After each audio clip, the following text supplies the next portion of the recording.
Hello my dear lovely friends. ప్రతి స్త్రీ కూడాను ఏదో ఒక విషయం ని తన మనసులో పెట్టుకొని జీవితంలో స్టక్ అయిపోవడం జరుగుతుంటుంది. ఎయిదర్ అవి చైల్డ్హుడ్లో తను ఫేస్ చేసిన ఏవైనా ఛాలెంజ్ ఆర్ ట్రబుల్ అయ్యి ఉండొచ్చు, లేదా హెరాస్మెంట్ అయ్యి ఉండొచ్చు, లేదా తన స్టడీస్ రిలేటెడ్ ఆర్ పెళ్ళైన తర్వాత తను ఫేస్ చేసిన ఛాలెంజెస్ ఇవన్నీ కూడాను మైండ్లో ఒక ప్యాటర్న్గా తయారైపోయి అలానే ట్యూన్ అయిపోతూ ఉంటుంది.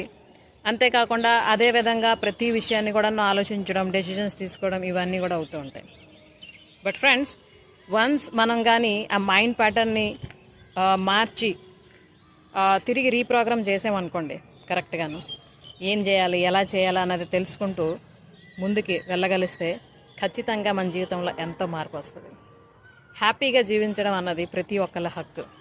కాబట్టి మనం కూడా మన జీవితాన్ని హ్యాపీగా జీవించాలి అంటే ఫస్ట్ ఆఫ్ ఆల్ మన మైండ్లో ఉన్న అనవసరమైన రీప్రోగ్రామింగ్ని తుడిచేసి తిరిగి మళ్ళీ రీసెట్ చేసుకోవాలి మన మైండ్స్ని. మరి మీరేమంటారు? కామెంట్లో తెలియజేయండి. ఓకేనా? Thank you.